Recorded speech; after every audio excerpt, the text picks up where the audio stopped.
Good, happy Sunday evening. I'm Riley King, and welcome to this Sunday evening edition of the Riley King Newscast, right here on the Riley King Network. We have a lot of news to get to this Sunday evening, so let's begin. First up, let's take a look at your COVID-19 dashboard from Johns Hopkins University in Medicine. Let's take a look at that right now. And here is a look at that information for all of you right now. Your global cases are 141,015,440. Your U.S. cases are 31,666,205. Your global deaths are 3,014,805. Your U.S. deaths are 567,198. And that is a look at your COVID-19 dashboard from Johns Hopkins University and Medicine. Now let's get to your other news.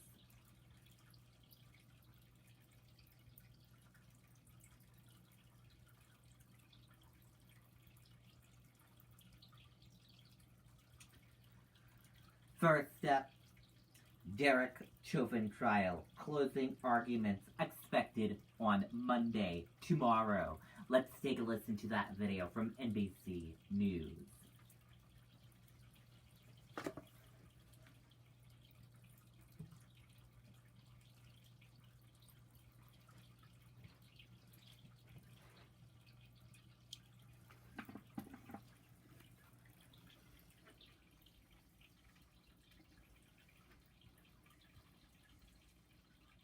Join Takeda and become part of a nearly 240-year company that brings scale, stability, frustration spilling out into the streets. Demonstrators protesting two more police-involved shootings. Anger and unrest as the murder trial against ex-officer Derek Chauvin nears a close. Your Honor, the state of Minnesota rests. The 3-week-long trial coming to an end Monday with closing arguments. The state needs to put it all together, all of these experts, to make it clear that it was Chauvin's actions that were a substantial cause of death. His defense resting their case last week after calling an expert witness who justified Chauvin's use of force. In your opinion, was this a use of deadly force? It was not. And a former medical examiner testifying that George Floyd didn't die from the 9 minutes and 29 seconds Chauvin's knee was on his neck. How did the heart and drugs contribute to the cause of death? They were significant for they contributed to Mr. Floyd having a sudden cardiac arrest. The prosecution pushing back. Do you feel that Mr. Floyd should have been given immediate emergency attention to try to reverse the cardiac arrest? As a physician, I would agree. And Chauvin confirming he won't testify. I will invoke my Fifth Amendment privilege today. His fate will be in the hands of a sequestered jury as deliberations get underway. And they have to stay together until either they come back with a verdict or they say they're hopelessly deadlocked. It can get extremely tense in the jury room, especially with sequestration. So I think it does make a difference in terms of the timing in which we can expect a verdict. A verdict an already anxious nation will be watching.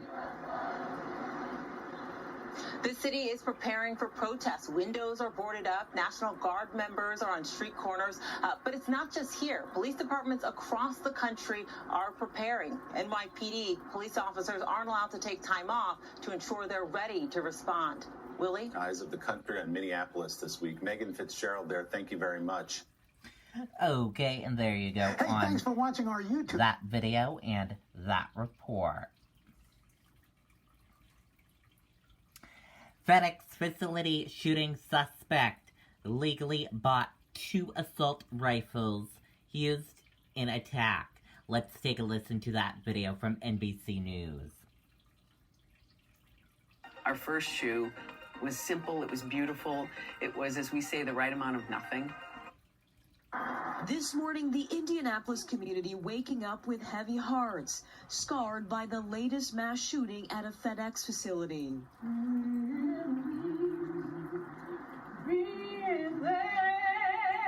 Saturday vigils brought families together as they honored the 8 lives cut tragically short when a gunman opened fire late Thursday, shooting at random before police say he took his own life.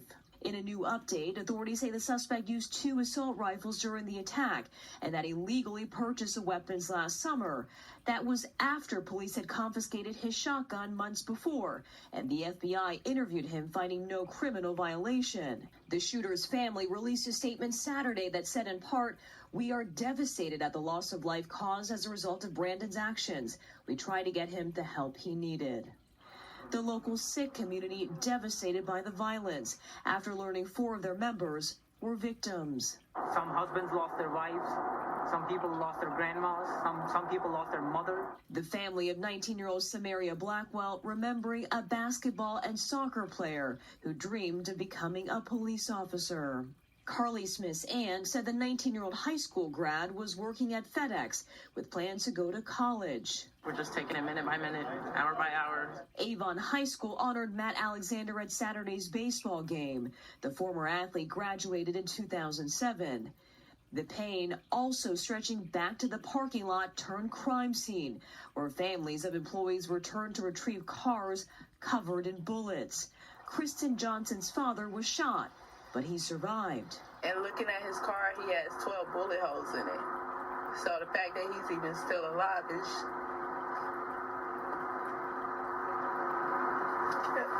that's a lot. And while this community is grieving, they are coming together. Counseling services are being offered by both FedEx and the local Sikh community for those affected by this tragedy. More vigils are scheduled for today. Willie? Kathy Park in Indianapolis. Kathy, thanks so much. Okay, and there you go on that video and that report. Biden urges Congress to act on gun safety legislation after recent violences. Let's take a listen to that video from NBC News. President Biden once again is urging Congress to act on gun safety legislation, calling the country's ongoing gun violence a national embarrassment. NBC's Kelly O'Donnell is at the White House with details. Kelly, good morning. Good morning, Willie. These terrible mass shooting incidents are putting more pressure on the president to respond to gun violence, from the symbolic and ceremonial, like lowering flags across the country and here at the White House, which he has already done 3 times to honor victims, and using the bully pulpit, calling these acts a national embarrassment that must stop. The president did call for some executive rule changes on things like gun-making kits.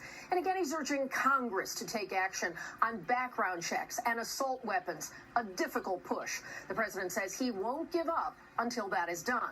Now, on a separate issue, the president drew blistering criticism from progressives over his Friday decision to keep a Trump limit on the number of refugees from around the world admitted to the U.S. Then he quickly reversed course.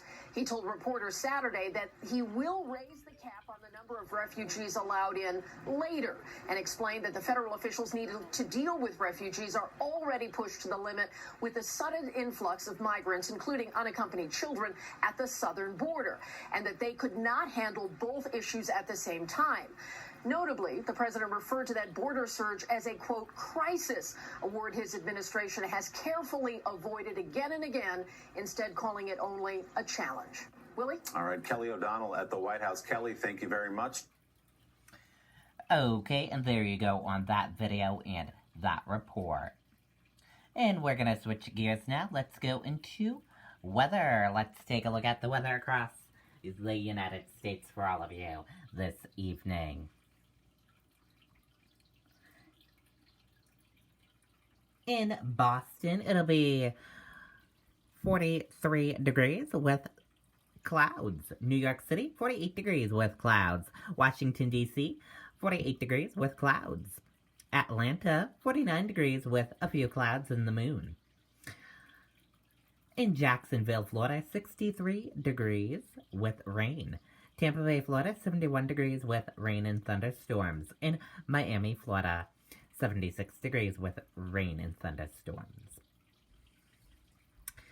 Dallas, Texas, 46 degrees with moon and stars. Phoenix, 62 degrees with moon and stars.